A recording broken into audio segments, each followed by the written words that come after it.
Bienvenidos a Foros HRN-TSI. El tema de hoy: educación de calidad.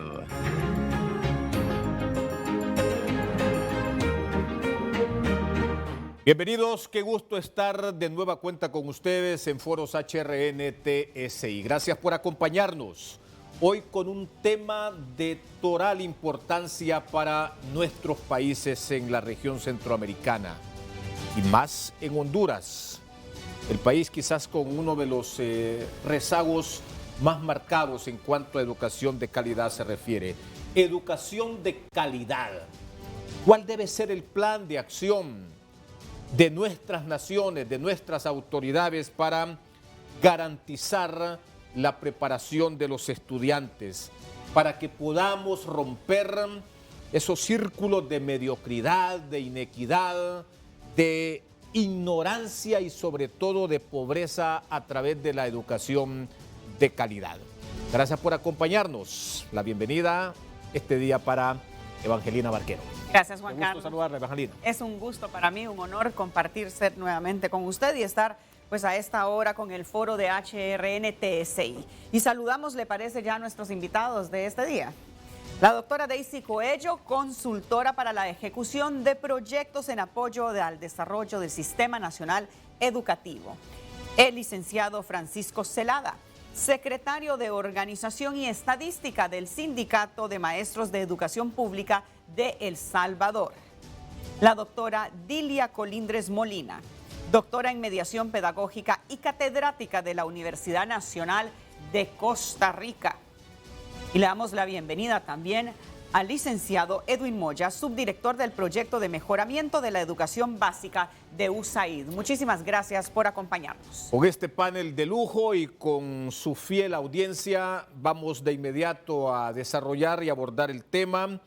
Inicialmente, doctora Daisy Coello, agradeciéndole, como lo ha hecho también ya Evangelina, nuestro agradecimiento por acompañarnos, por dispensar su valioso tiempo para abordar este tema. Un sistema educativo de calidad es sin duda aquel que brinda equidad, igualdad y oportunidades de acceso a todos los servicios para todos los alumnos. Yo le pregunto, ¿qué tan lejos o qué tan cerca está Honduras del estándar internacional de calidad educativa? Doctora Coello. Me place saludarles y me da mucho gusto compartir este espacio con tan directos profesionales. En relación a su pregunta, debo decirle que en verdad no existe una definición precisa de lo que es calidad educativa, ni el acuerdo mayor que existe es alrededor de lo que ha estimado la UNESCO al determinar que la educación de calidad en primer lugar es un derecho humano, que debe estar pensada alrededor de las necesidades de los educandos en sus diferentes edades. Por otra parte, debemos concebir la educación de calidad como un ideal, como una gran aspiración y como un trabajo que se desarrolla sistemáticamente en el desarrollo de sus distintos procesos, siempre pensando que los resultados de los servicios que se ofrezcan tienen que impactar en la calidad de los aprendizajes de los educandos. Hay dos principios que sustentan la educación de calidad. Uno es la mejora continua. En educación, la construcción es permanente. La vigilancia de la realidad educativa y de la realidad social es sumamente importante para poder estar proponiendo ajustes constantes de tal manera que los servicios del sistema educativo respondan a esas necesidades. Otro de los principios es la equidad. Y la equidad está en el énfasis de ofrecer la igualdad de oportunidades al acceso, pero no solamente tratar de llevar la población a los centros educativos, sino también en ofrecer las oportunidades para entusiasmar a los educandos a que permanezcan en el sistema educativo y que ahí reciban ese entusiasmo sea construido día con día en las aulas a través de profesionales, de los docentes, que son los llamados a hacer realidad esas intencionalidades educativas en el aula. El otro punto que está relacionado con la igualdad de oportunidades, además del acceso a la permanencia, es el egreso del sistema. Y es un egreso con buenos resultados.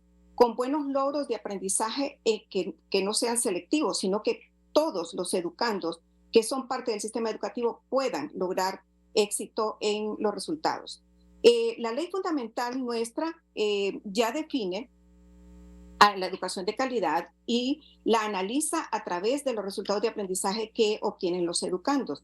Y también por el impacto de los servicios educativos que se ofrecen, que deben estar en función, como dije antes, de las necesidades de los educandos. Por tanto, lo que la Ley Fundamental de Educación en nuestro país ha acotado sobre lo que es la educación de calidad está en consonancia con lo que la UNESCO pues, ha establecido para el mundo, ¿verdad? Bien, ahora, ¿qué tan lejos, qué tan cerca está nuestro país para alcanzar ese estándar internacional? Pues déjeme decirle que no como consuelo, pero sí es importante reconocer que todos los países del mundo están en la búsqueda de la calidad educativa. No es un asunto que nuestra Honduras tenga que sumirse en la tristeza porque somos los únicos que estamos, pero eso tampoco es consuelo, ¿verdad? Se trata de buscar las mejores rutas para poder alcanzar ese estándar. Ahora, se puede decir que la calidad educativa de nuestro país no está bien, pero también podemos decir que hemos tenido avances. En tanto en América del Sur, las reformas educativas estaban ocurriendo en los años 90, en nuestro país, a través de la propuesta que hizo el Foro Nacional de Convergencia en el año 2000, comenzó esa ruta de mejora del sistema educativo hondureño. A través de aquella propuesta muy especial, muy particular, muy precisa, que fue la propuesta de transformación de la educación del país. Sin embargo, con el paso del tiempo nos hemos dado cuenta de que tenemos avances, pero también estancamientos y lo peor, retrasos, ¿verdad? Con algunas decisiones que se van tomando en las distintas gestiones de gobierno. Pero los estudios, las evidencias son las que mejor pueden decir dónde estamos. Para comenzar, yo quiero citar los resultados de los informes de los estudios comparativos y explicativos que a través del Laboratorio Latinoamericano de Evaluación de la Calidad de la Educación, auspiciada por la UNESCO, se ha levantado información en donde nos deja al descubierto a cada uno de los países participantes en que tenemos urgencia de tomar decisiones basadas en evidencia para poder enmendar, para poder superar esta situación. Para el caso, en el último estudio que se realizó en el 2019, se establecieron 4 niveles de desempeño, donde 1 es el nivel más bajo de resultados y 4 el nivel más alto. Y en estos 4 niveles se ha determinado que el nivel 2 y el nivel 3 van a ser los niveles de referencia para poder darle seguimiento al logro de los objetivos de desarrollo sostenible que corresponden a la Agenda 2030 y de la cual Honduras es signatario. En este sentido, podemos determinar que la lectura del tercer grado, porque se valoró los resultados del último grado de cada uno de los ciclos, en nuestro país aumentó la cantidad de educandos que se encuentran en nivel de desempeño bajo, o sea, en el nivel 1, en relación al año 2013, ¿verdad? Que es el otro referente de los estudios latinoamericanos que son altamente comparables. Y nos damos cuenta que ese aumento fue de un 7%, o sea, tenemos más niños en el 2019 con mayor, situados en el nivel de desempeño bajo. En matemática, por su parte, este porcentaje está muy relacionado al porcentaje promedio de la región latinoamericana y disminuyó, en el 2019 disminuyó el porcentaje de educandos que se habían ubicado en el nivel 1 y eso pues es bueno, porque disminuyó en un 10%. Sin embargo, estamos siempre en alguna desventaja en relación a otros países. Bien, bien, doctora. Gracias. Continuamos hablando de este tema en un ratito. Le tenemos que dar espacio en este momento a otro de nuestros panelistas, al licenciado Francisco Celada. Bienvenido nuevamente y háganos una radiografía de la situación del sistema educativo de su país, El Salvador. Bueno, buen día para todos. Es un placer participar en este foro con tan distinguidos colegas. En El Salvador, nosotros hemos tenido serias dificultades con relación a el sistema educativo público debido a que no tenemos una política educativa sistemática. Es decir, cada vez que hay cambio de gobierno, hay cambio de planes educativos, hay modificaciones importantes que nos hacen comenzar de nuevo. Esta es una problemática que enfrentamos siempre los educadores porque gobiernos vienen, gobiernos van, sin embargo nosotros tenemos que lidiar con todas las dificultades que nos traen unos y otros políticos. Para el caso del sistema educativo en este momento podemos destacar algunas mejoras y más adelante nos vamos a referir al presupuesto, pero algunas mejoras están como evidenciadas en la entrega de equipos informáticos a los estudiantes, a los profesores, algunas remodelaciones de centros educativos y tenemos también algunas mejoras en tanto a la atención a los estudiantes, pero tenemos serias dificultades, ¿verdad? Para fotografiar, digamos, el sistema educativo público, hemos venido con diferentes vaivenes, a veces arriba, a veces abajo, y en esta ocasión se ha preocupado más el gobierno por invertir más en el tema de los equipos informáticos y la conectividad para recibir las clases en línea. Sin embargo, seguimos teniendo dificultades. Una de esas dificultades es que pese a que se han entregado computadoras a los maestros y a los estudiantes, hay alrededor del 70% de centros educativos que no tienen servicios de Internet. Hay muchísimos hogares sin acceso a la conectividad debido a la situación geográfica en que se encuentran. De manera que hay estudiantes que ya tienen sus dispositivos electrónicos, pero carecen de energía eléctrica, por ejemplo. Entonces, a todas estas dificultades nosotros le agregamos el abandono al Magisterio Nacional y la poca inversión en infraestructura. Cabe destacar que este tema de la infraestructura es un tema endémico. De cada 100 centros educativos públicos, 49 se ubican en propiedades que no son propias del Ministerio de Educación. Es decir, estos centros educativos están instalados en inmuebles que están en condición de comodato o arrendamiento, pero es grave el hecho de no adquirir como Estado inmuebles para la construcción de centros educativos. Dije, es un mal endémico, pero las nuevas autoridades, con la exministra de Educación, todos conocimos la noticia en el año 2021 que en nombre del gobierno de la República se comprometieron a construir 2 escuelas diarias. Eso es una utopía, por supuesto. Sin embargo, a estas alturas no se ha cumplido con esa promesa. Por tanto, la infraestructura educativa en su mayoría sigue abandonada, con algunas excepciones, ¿verdad? Son pocas escuelas las que se han remodelado, que se han reconstruido. De 5.167 centros educativos, unas 3 escuelas pudieron haberse reconstruido de manera satisfactoria.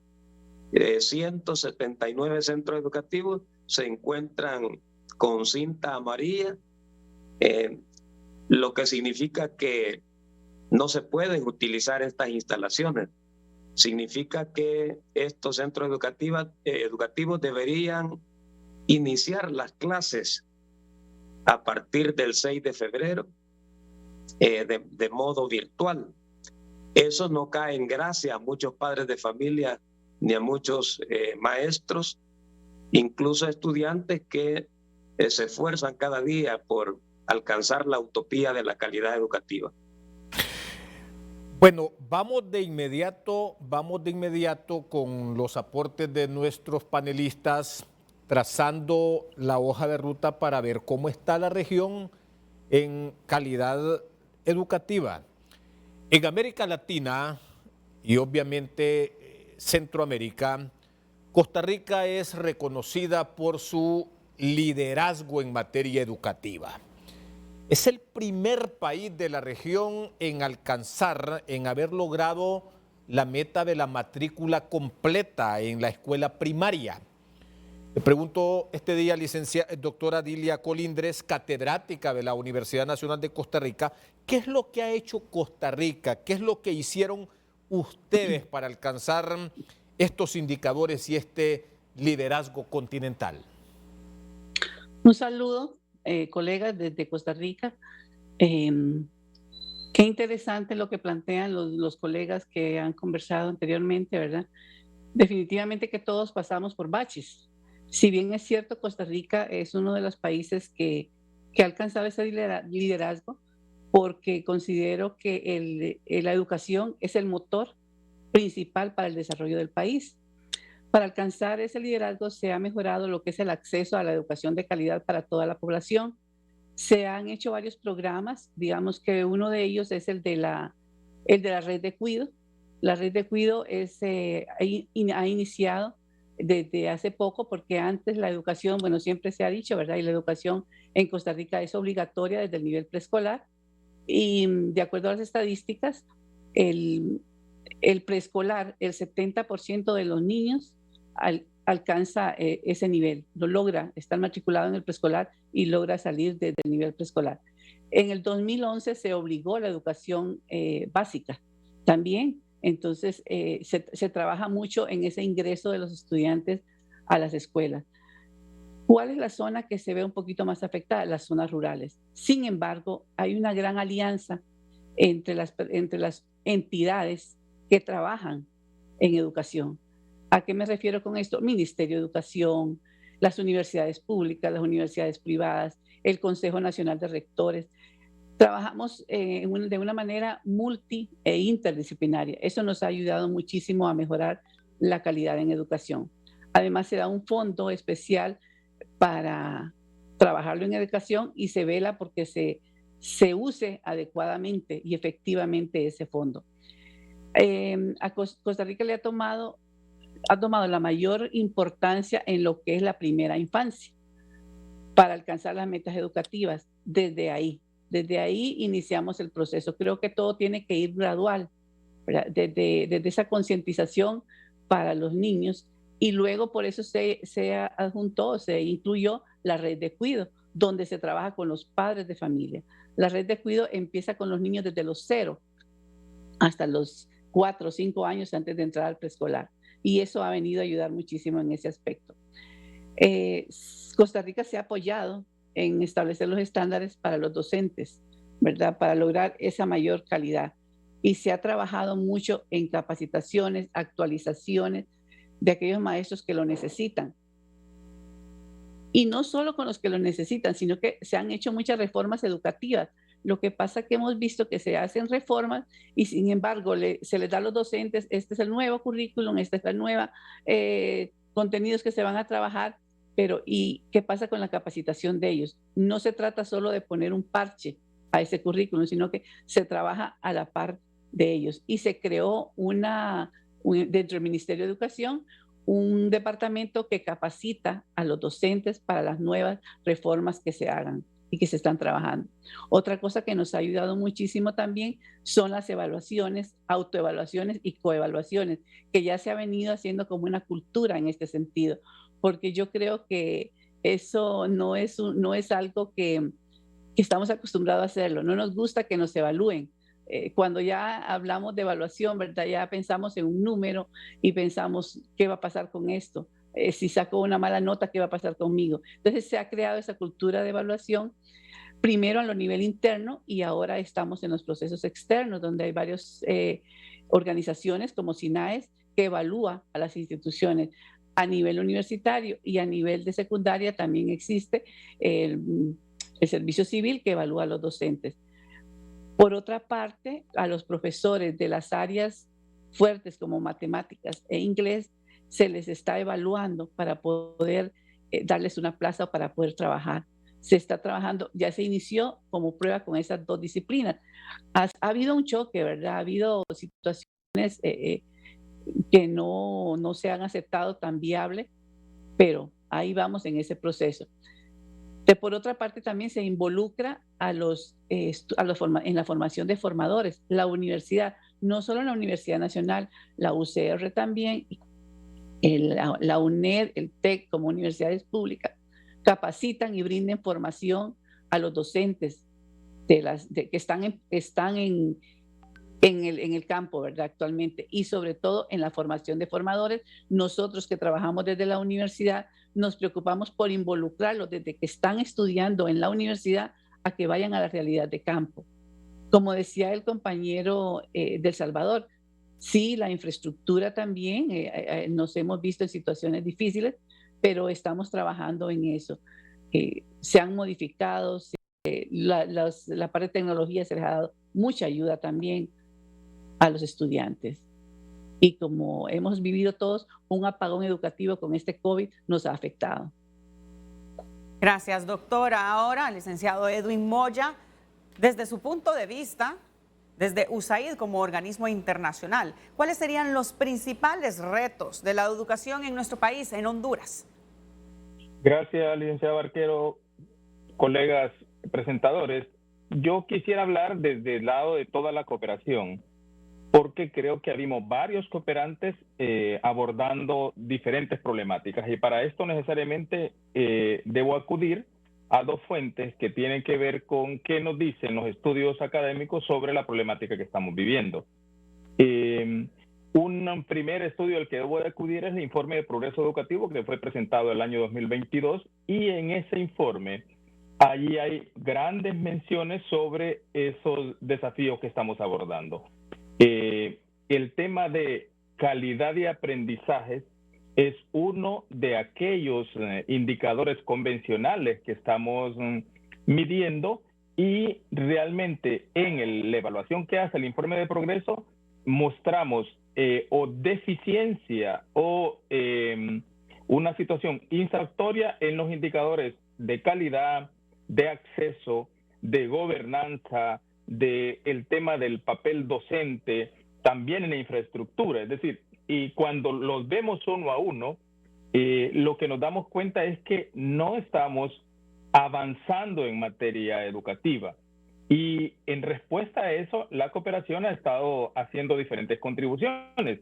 Creo que por años Alemania y ahora más recientemente Taiwán se están sumando al tema de infraestructura, pero USAID ha venido trabajando muy fuerte en básica, especialmente en los últimos años en el tema de lectura.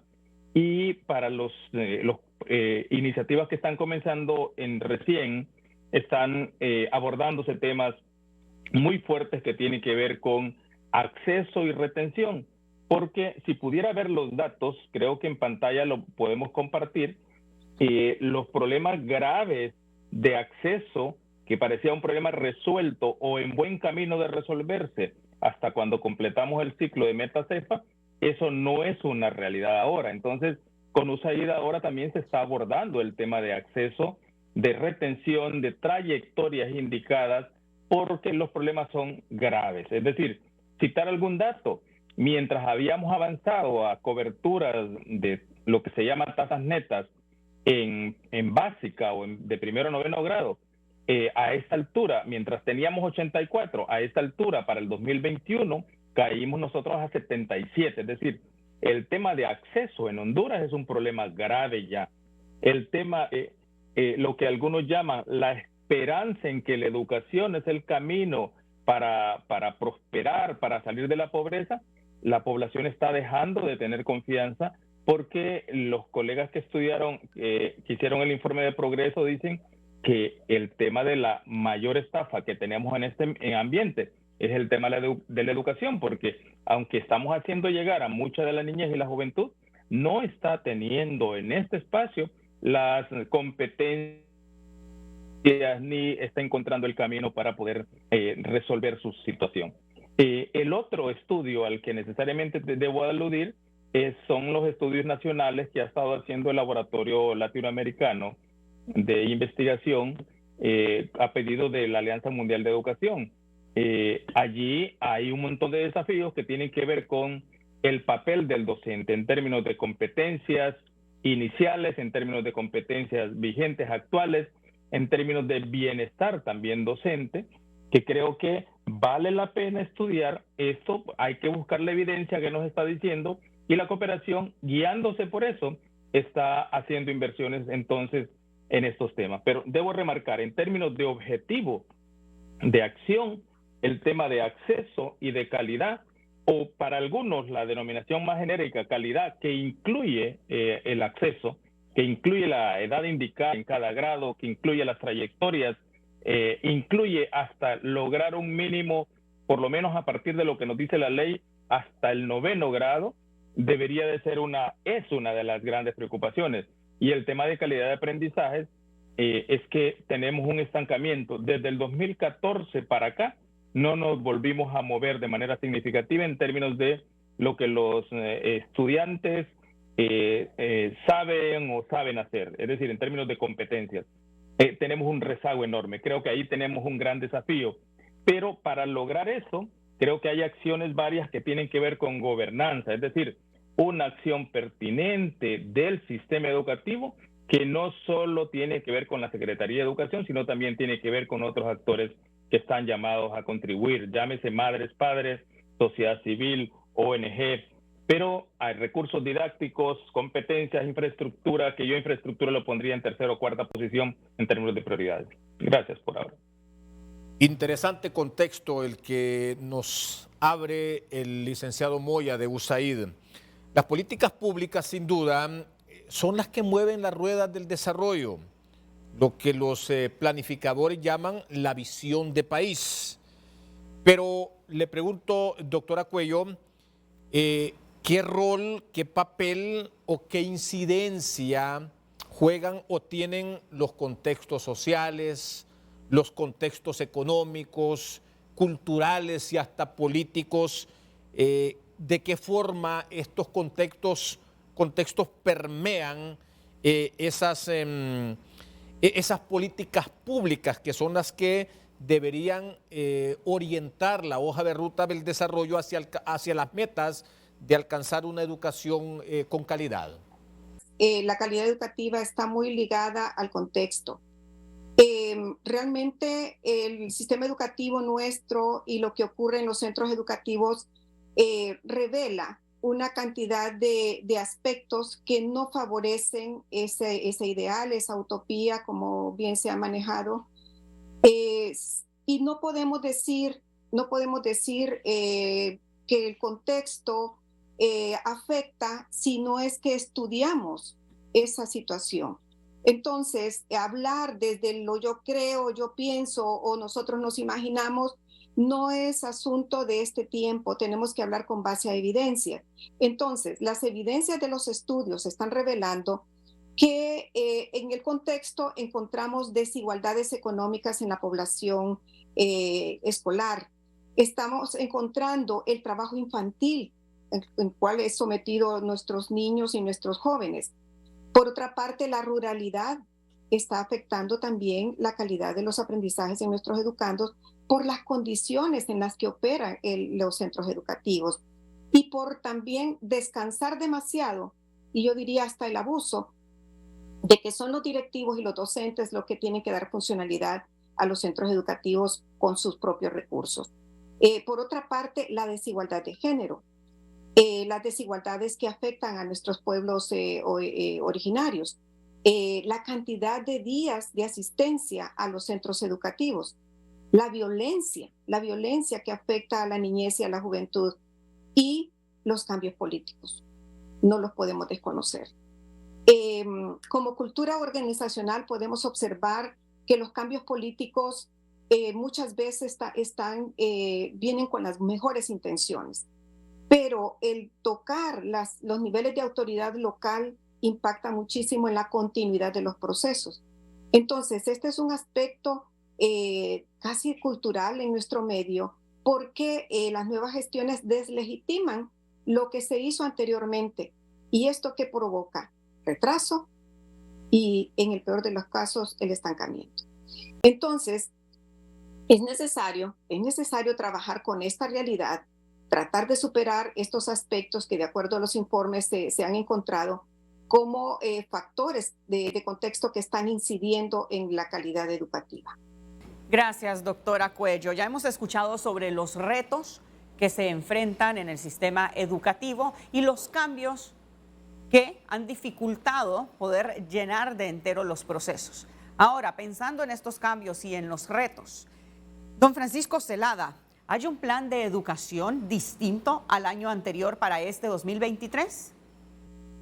Tal como lo señalaba la doctora, los cambios políticos son uno de los factores que afectan negativamente los sistemas educativos, particularmente, digamos, en América Latina y específicamente en el caso de El Salvador. Ya llevábamos bastantes años, más de una década, sin trastocar la currícula educativa. Nosotros veníamos pidiendo que se actualizaran los programas de estudios, que se capacitara a los docentes, que se le entregaran equipos de trabajo, tanto a los profesores como también a los estudiantes, y que se les dotara de todos los recursos necesarios a los maestros para ejecutar mejor su función. Sin embargo, estas actividades, ¿verdad?, estas políticas han sido descuidadas por muchos años, pero a partir del año 2022 se inició un proceso de cambio en la currícula educativa y se inició, luego de capacitar a los maestros, se inició bueno, las capacitaciones fueron generales, pero posteriormente se iniciaron capacitaciones específicas para parvularia, primera infancia y primer grado. En tal medida que se fueron como ejecutando estas capacitaciones, se fueron al mismo tiempo desarrollando algunos cambios curriculares, y ya para el año 2023 iniciamos con un proceso de cambio en atención especial a primera infancia, parvularia y primer grado. Es el único intento que se ha estado haciendo en décadas, pero hay que reconocerlo. Con la llegada del nuevo presidente de la República, ¿verdad?, el señor Nayib Bukele, se ha empezado ese proceso sistemático de cambio en el currículo. Pero la dificultad es que el presupuesto, ¿verdad?, que lo vamos a abordar más adelante, sigue siendo uno de los talones de Aquiles. Los centros educativos públicos reciben como presupuesto muy poca cantidad, y eso hace que estos programas estén llenos de muchas intenciones, pero que en la práctica pueden ser disfuncionales. Por ejemplo, estos niveles de primera infancia, parvularia, primer grado, con el nuevo diseño, requieren de una atención tan especial que se incluyen los espacios físicos. Para eso, nosotros debemos como país establecer un número mínimo de estudiantes a atender, porque el número de estudiantes máximo por sección ya se establece en la ley, en las disposiciones generales de presupuesto. Sin embargo, no se establece un mínimo. Pero pese a esta situación, nosotros necesitamos, a partir de las nuevas reformas, mejores espacios, más amplios esos espacios, para crear, por ejemplo, todas las zonas que se están exigiendo ahora en estos niveles. Hay una área para deporte, otra área para artística, y por lo menos 4 áreas se deben formar en cada en cada espacio físico. Y esto requiere ampliación de espacio físico, pero también requiere una gran inversión en todos los materiales que hay que adquirir, ¿verdad? En ese sentido, creo que nuevamente estamos ante un proceso de una intencionalidad de cambio que podría fracasar si seguimos nosotros con esta política de, por un lado, prohibir que ONGs, que organizaciones que quieran colaborar con la escuela pública lo hagan, ¿verdad? Porque hay una decisión centralizada que todo organismo que quiera colaborar con la escuela debe pasar por los principales funcionarios del Ministerio de Educación y que son ellos quienes se encargan de redistribuir de conformidad con lo que ellos estiman las necesidades de los centros educativos públicos.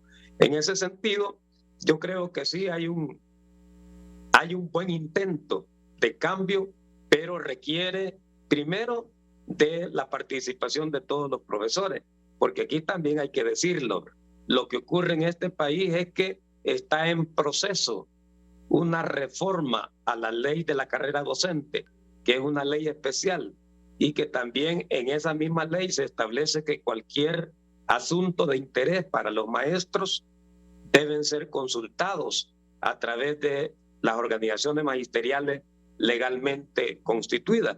Sin embargo, se está trabajando en un proyecto de reforma a la ley de la carrera docente a espaldas del magisterio.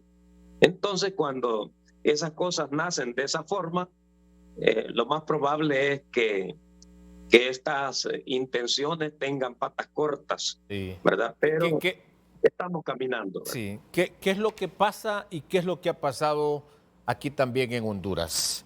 Hemos y estamos pagando una carísima factura por haberle dejado solamente a las autoridades de turno, es decir, los gobiernos de cada 4 años, el manejo y la implementación de nada más planes de 4 años, incluso hasta de 3 años.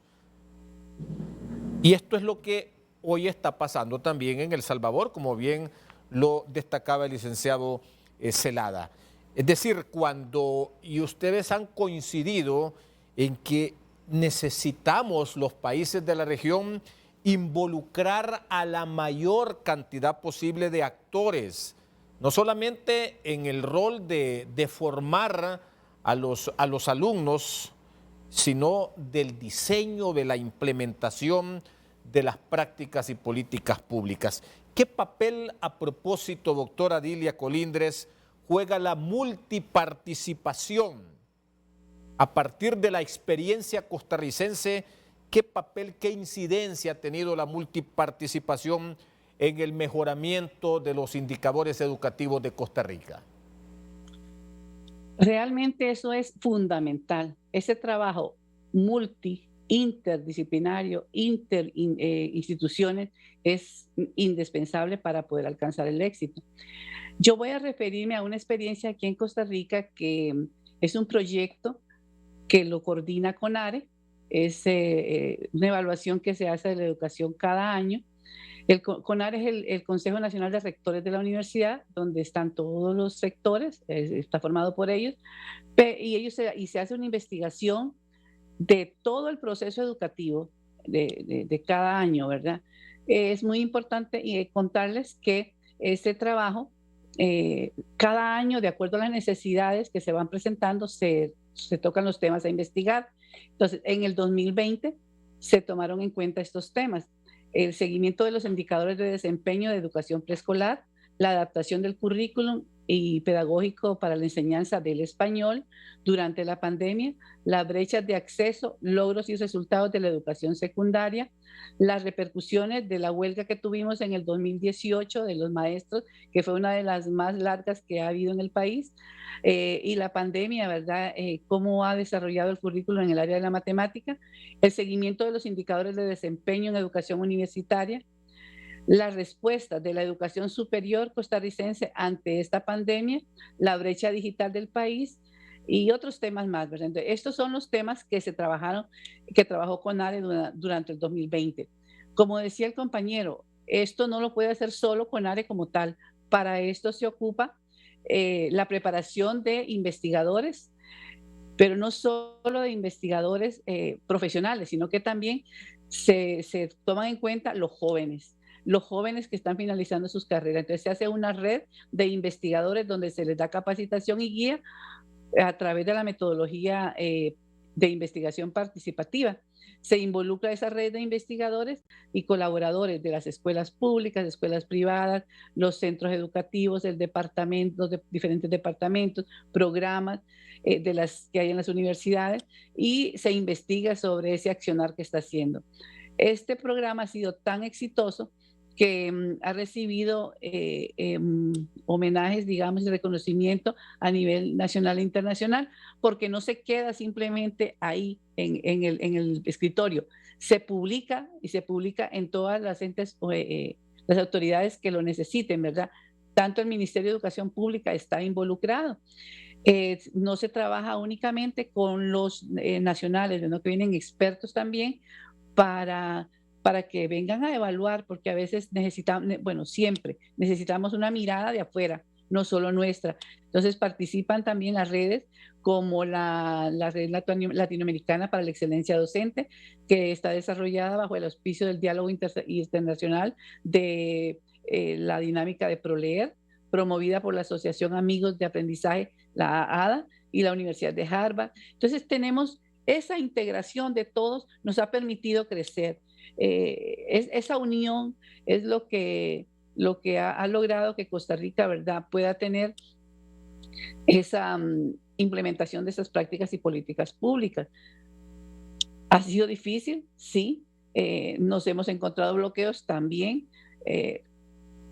Hay conversaciones, digamos, ahorita los rectores están en una conversación con el gobierno y con el Ministerio de Educación porque quieren reducir el presupuesto del FES, que es el Fondo de Estudiantil de Universitario, donde se realizan proyectos, investigaciones, las becas de los estudiantes. Entonces, se está negociando ese espacio también.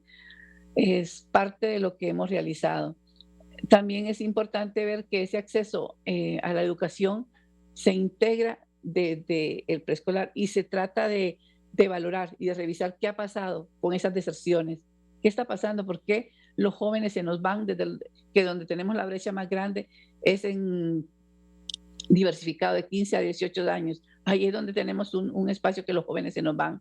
Esas investigaciones nos permiten conocer qué está pasando. Están proyectos en la universidad también que están en contacto con los colegios. El proyecto de Esperanza Joven, que trabaja con los jóvenes de las zonas rurales, de las zonas más problemáticas, digamos, del país, para ver de qué manera se pueden insertar en la educación y no dejarlos abandonados. Es un trabajo complejo, interdisciplinario, con bastantes actores en el mismo, un trabajo integral. Regresamos con el licenciado Edwin Moya. De nuevo, USAID. Sabemos que siempre los organismos internacionales tienen fondos destinados a la educación. ¿Qué seguimiento se le da para verificar que estos fondos, que son otorgados con un propósito, logren impactar en el sistema educativo, en los que realmente lo necesitan, es decir, los niños y los docentes? Gracias, licenciada Barquero.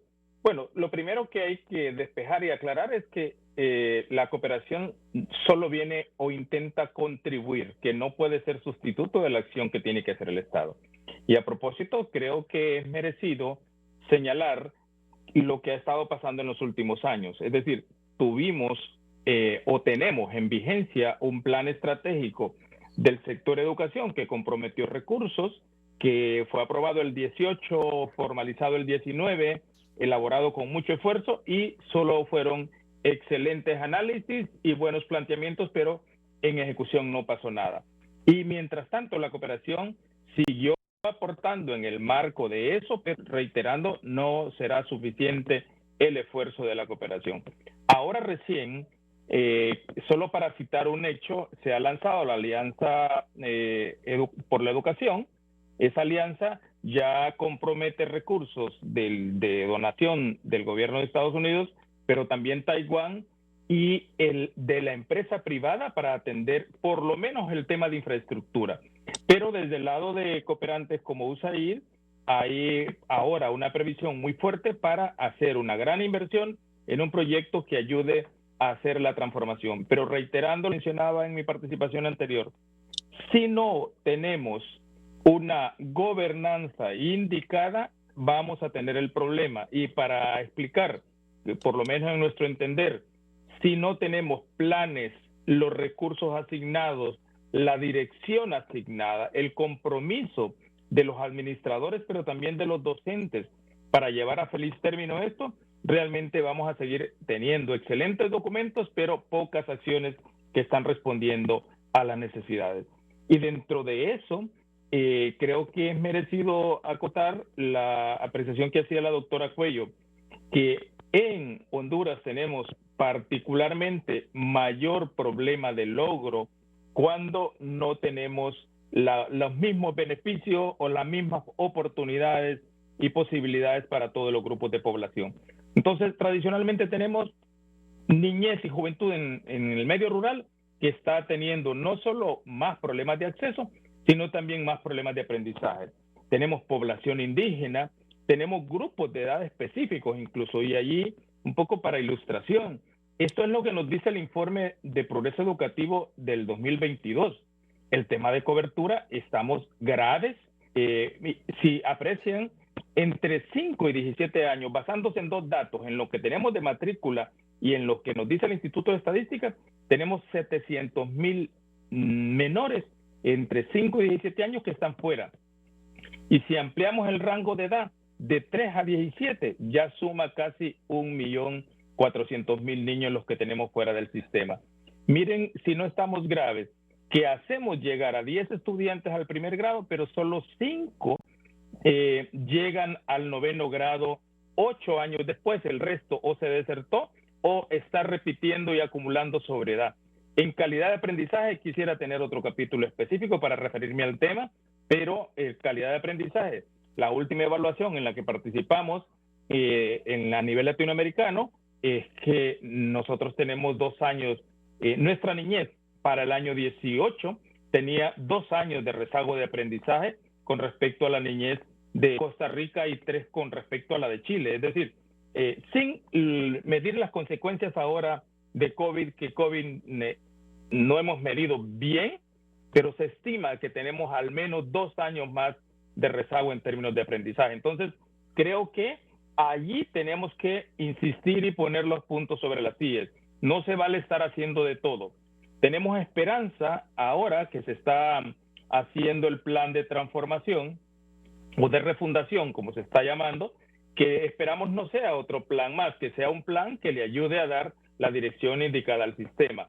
Ese plan seguramente que será acompañado por proyectos de la cooperación, como estos que está USAID lanzando este año, como los que está completando también este año, a efecto de apuntarle a eso de manera específica, es decir, atender a aquella problemática muy puntual que requiere la atención de todos los sectores, no solamente de la Secretaría de Educación o del gobierno, también del sector privado, también de las ONG y por supuesto la cooperación que está poniendo un grano de arena para ayudar a atender esta problemática que tiene que ver con acceso y que tiene que ver con calidad de aprendizaje. El tema de infraestructura también obviamente es un tema que está allí, pero reiterando que no está de primero en la fila, que sí es necesario, pero que antes que eso hay que trabajar el tema de competencia, de bienestar docente, formación inicial adecuada, dotación de recursos didácticos a los centros educativos y de todas aquellas facilidades para que haya aprendizaje, que haya espacio seguro de aprendizaje para toda la niñez en este país. Gracias, licenciado Moya. La verdad que las estadísticas son realmente preocupantes. Hay mucho por hacer y de urgencia. Nos vamos a la pausa comercial. Regresamos con el foro HRN-TSI. ¿Cuál debe ser el plan de acción para asegurar la preparación de los estudiantes hondureños?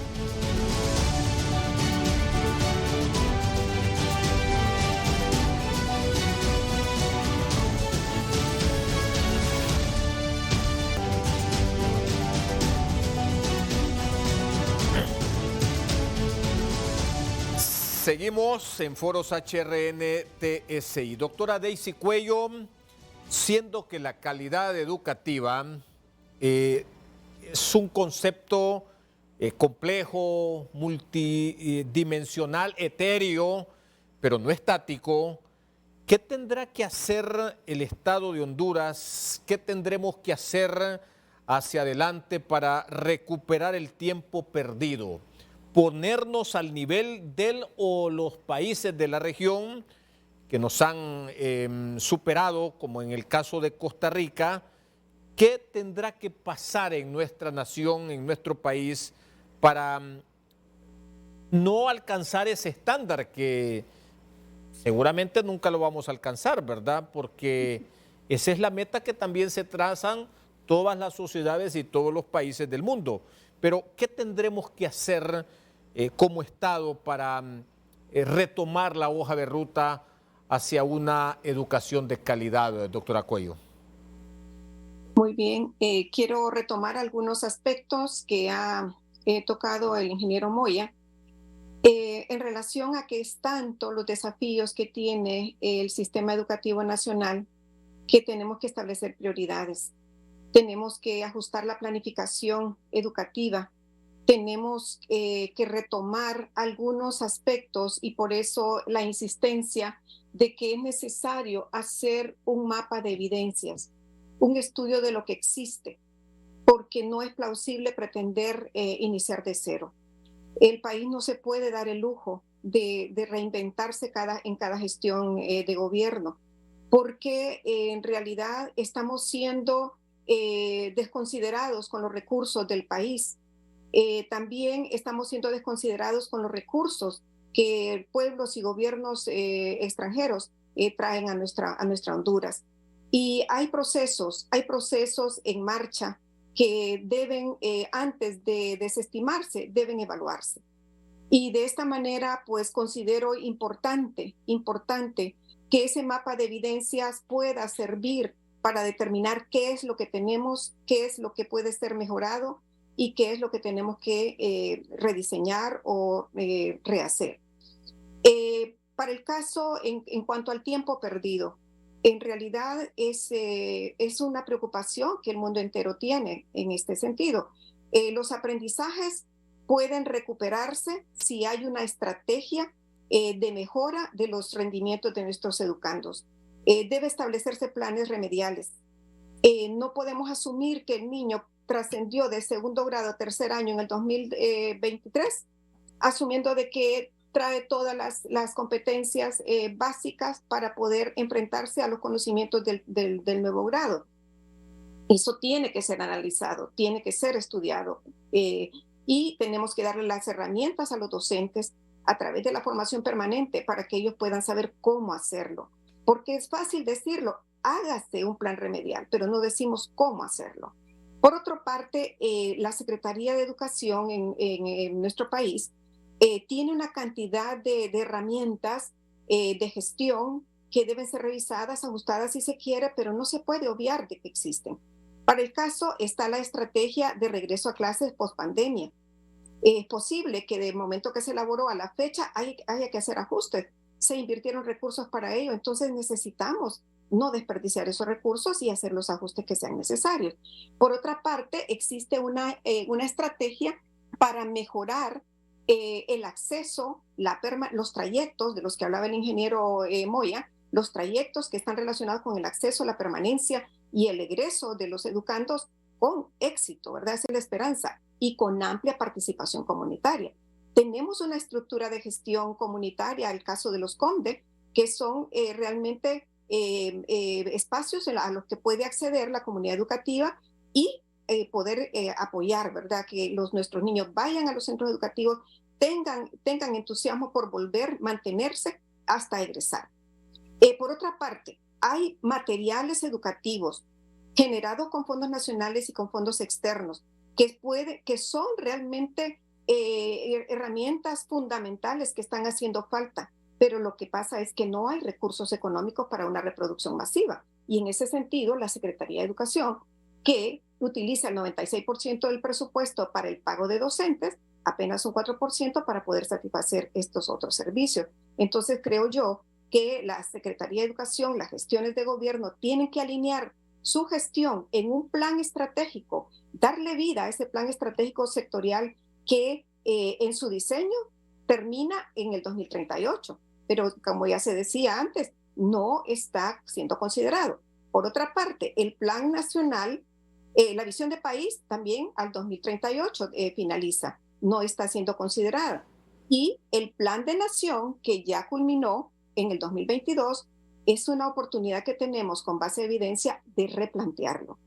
Y en este sentido, buscaremos esa alineación y esa respuesta que como Estado debe darle a la sociedad una respuesta. Hay muchísimas cosas por hacer y reconocer que hay procesos, que hay avances y que no se puede pretender iniciar de cero.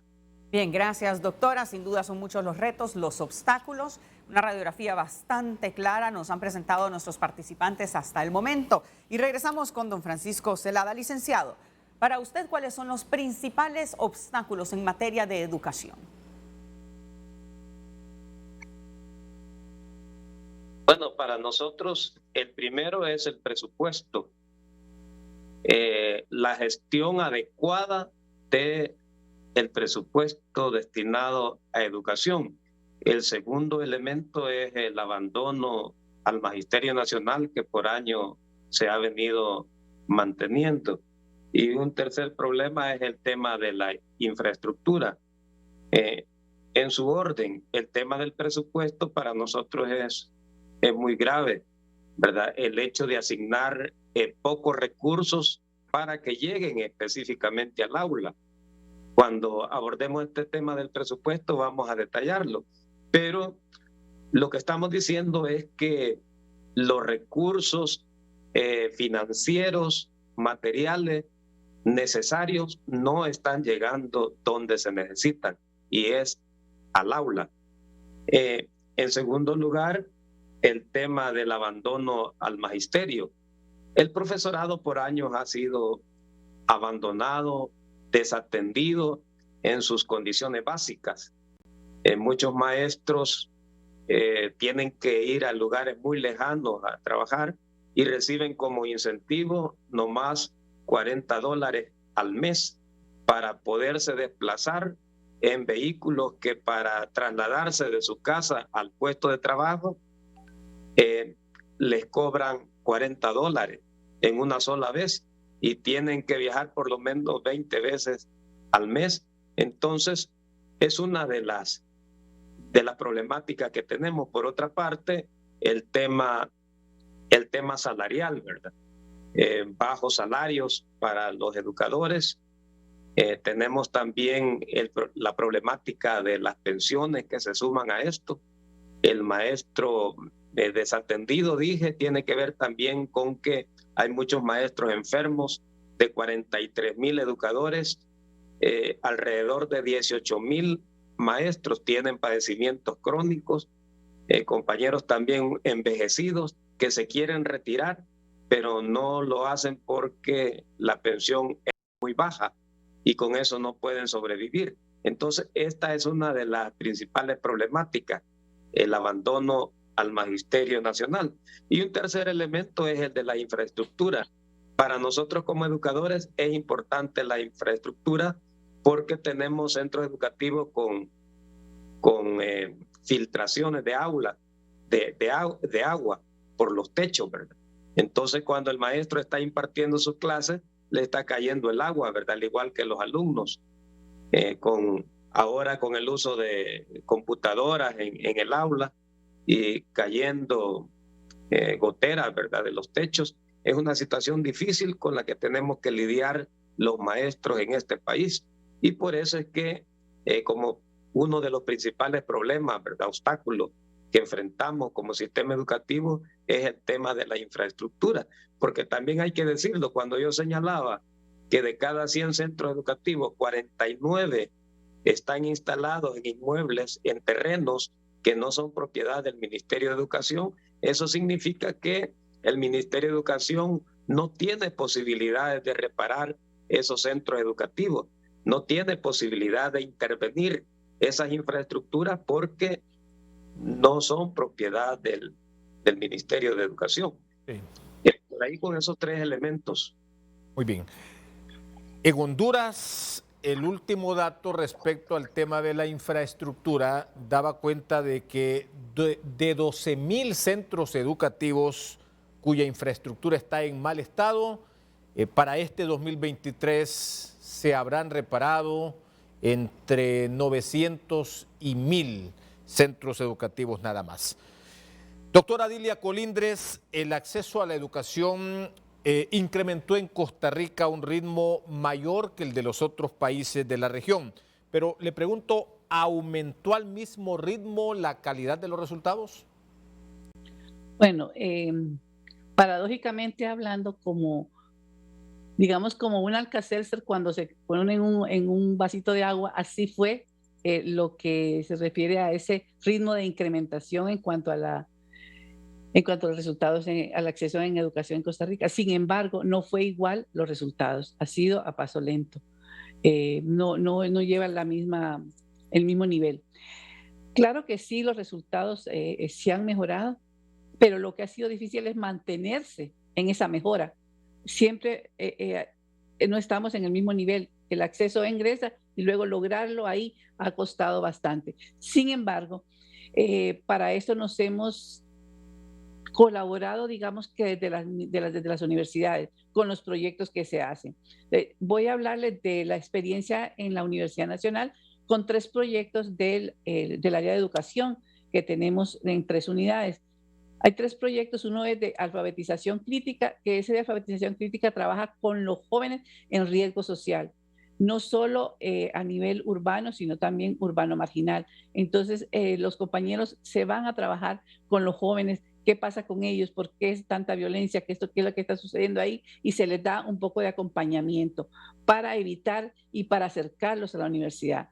En las zonas marginales también está el proyecto de Esperanza Joven, que trabaja con los estudiantes de secundaria para hacer un plan de vida para lograr ese ingreso a la universidad. Y además de ese ingreso a la universidad, es buscarles hacia cuáles son mis habilidades, hacia dónde voy, cómo puedo servir a mi comunidad para que tenga un sentido de vida lo que yo voy a estudiar. Entonces, eso nos ha ayudado a colaborar en el país en ese sentido. El proyecto también de Colegios Amigos, que es un proyecto el cual coordino en la unidad de la División de Educología en el CIDE. Ese proyecto trabaja en contacto con los profesores que colaboran con los estudiantes que están haciendo su práctica docente, que van a egresar de la universidad en las diferentes especialidades. Entonces tenemos un vínculo muy estrecho.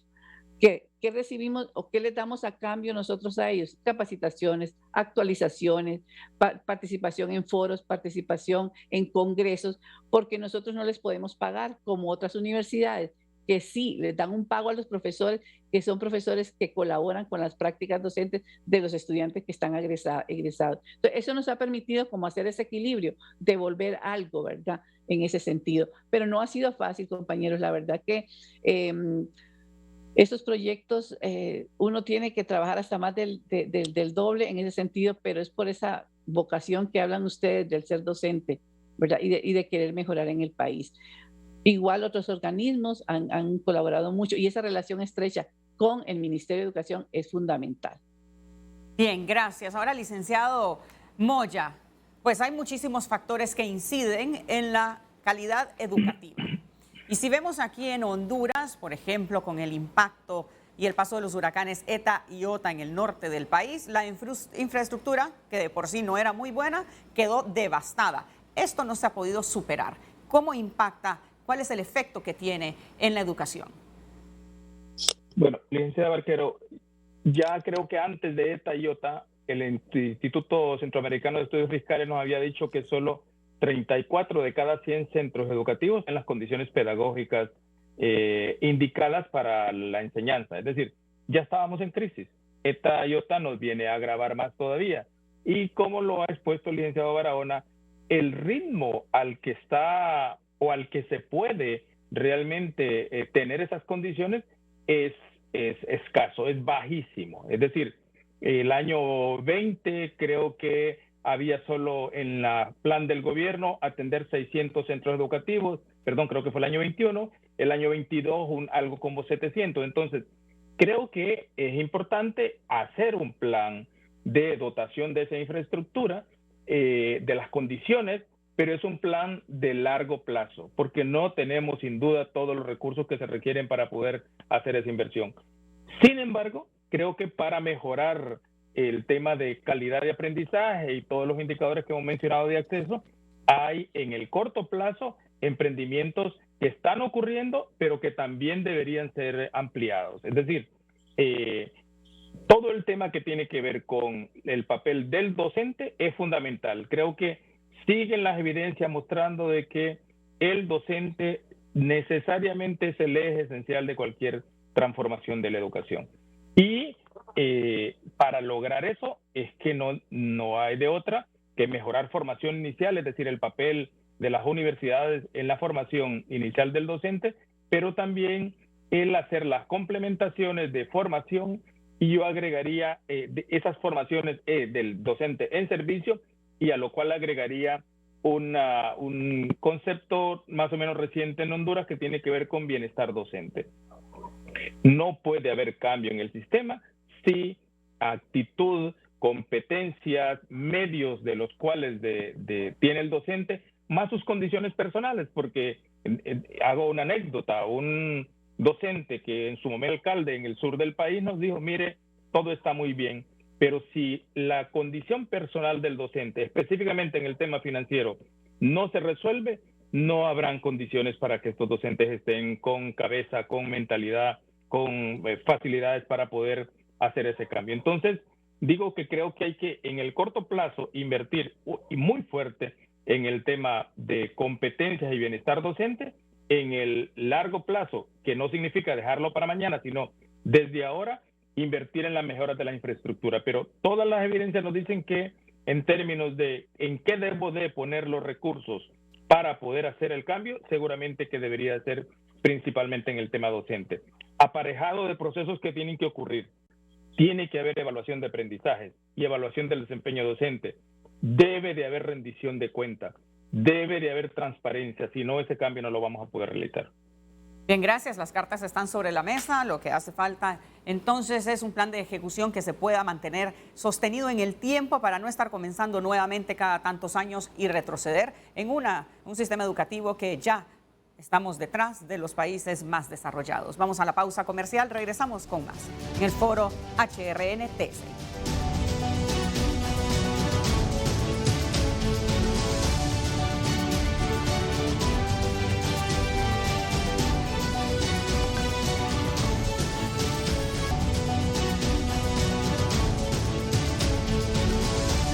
Seguimos ya en la recta final de Foros HRN-TSI. Doctora Daisy Cuello, ¿qué recomendaciones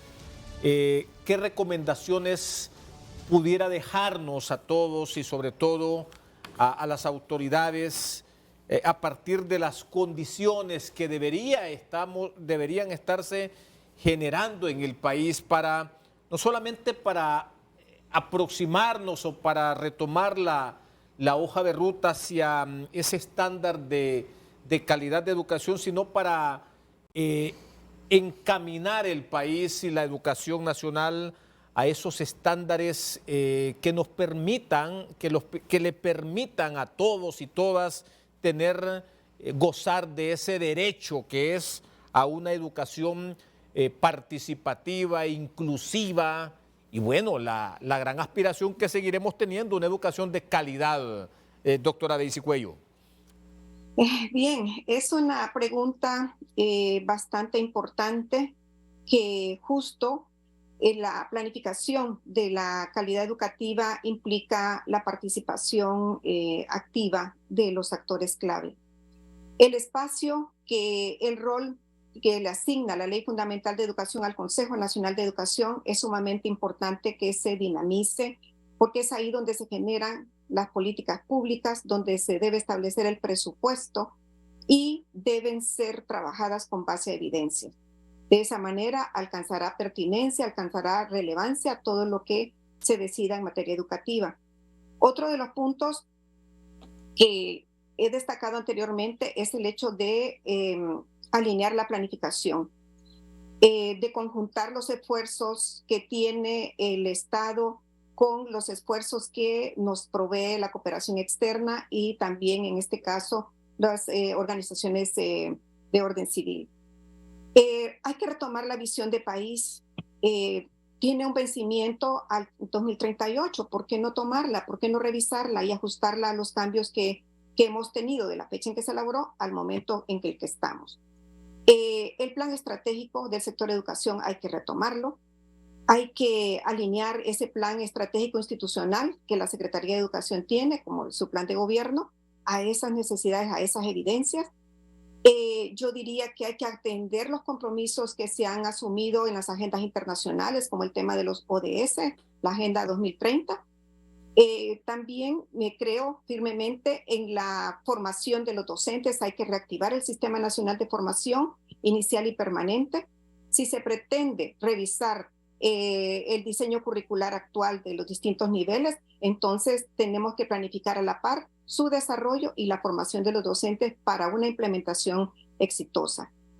Otro punto, creo yo que es importante que el Sistema Nacional de Supervisión y Acompañamiento Docente sea establecido, sea reactivado y que las nuevas autoridades sean formadas para su aplicación, porque es sumamente importante. No podemos dejar a los docentes solos, ellos necesitan el acompañamiento para mejorar sus prácticas. Creo también que es necesario seguir participando en los estudios internacionales, porque eso nos permite darnos cuenta cómo estamos y hacia dónde tenemos que enfocar nuestros pasos y poder garantizar entonces esa calidad educativa a pasos más rápidos. Gracias. Y creo lo que ha dicho el ingeniero Moya, y la UNESCO lo reconoce, los docentes son clave para poder llevar a cabo cualquier iniciativa de mejora. Es necesario apostarle a la formación de directivos y docentes competentes. También apostarle a la calidad de aprendizajes, a la calidad y disponibilidad de los recursos, y también sitúo la calidad de la infraestructura en un lugar un poquito de menos urgencia. Y finalmente, creo yo que Honduras tiene una cantidad de recursos profesionales, tiene una academia rica que puede apostarle a un apoyo pues incondicional, ¿verdad?, para acompañar este proceso de mejora del sistema educativo nacional. Bien, gracias. Ahora, licenciado Celada, ¿cuáles son sus recomendaciones o qué desde su punto de vista hace falta para que se pueda lograr una educación de calidad sostenida en el tiempo? Bueno, en el caso de nuestro país, nosotros como organización de profesores recomendamos que se reactive el Consejo Nacional de Educación. Con la llegada del nuevo gobierno, ese aparato se ha disuelto.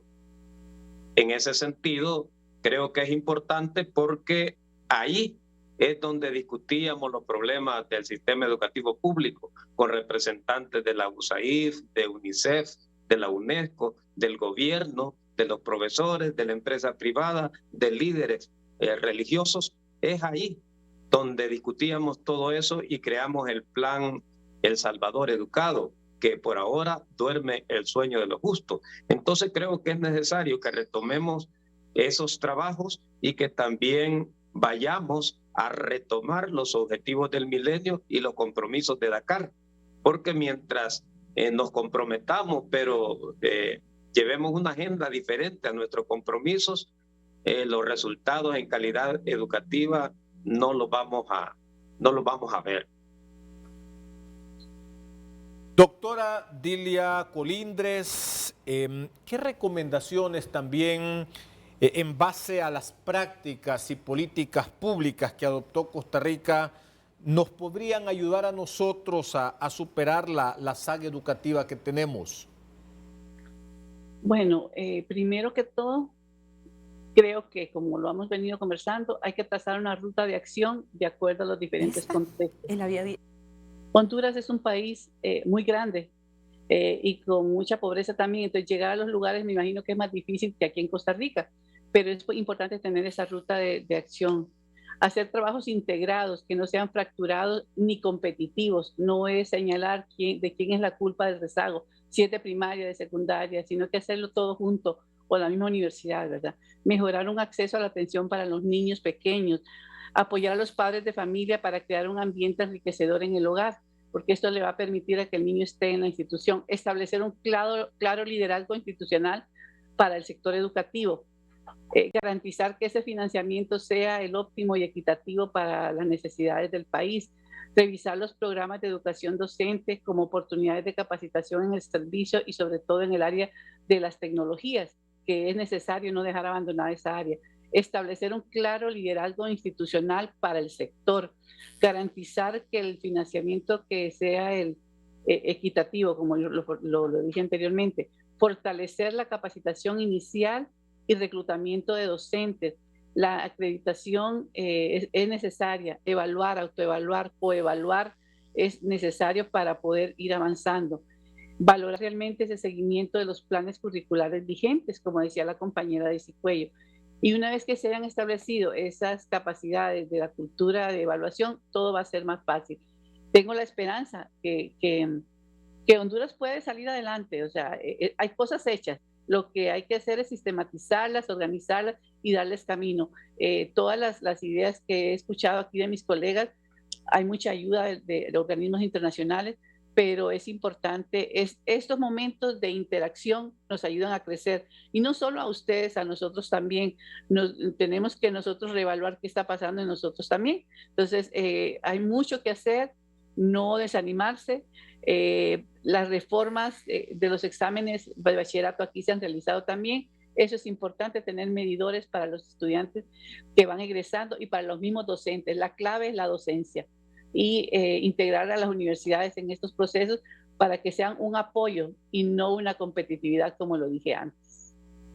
Mucho por hacer, no desanimarse. Licenciado Moya, desde su punto de vista, ¿qué se tendría que hacer para pasar de lo que está escrito, que el papel todo aguanta, a la acción que permita un avance concreto en materia educativa? Yo creo, licenciado Barquero, que en principio es aclarar bien cuál es el fondo del problema. Es decir, tenemos un problema de acceso, seguramente que ese acceso hay que estudiarlo. ¿Qué nos dijo el informe de progreso educativo?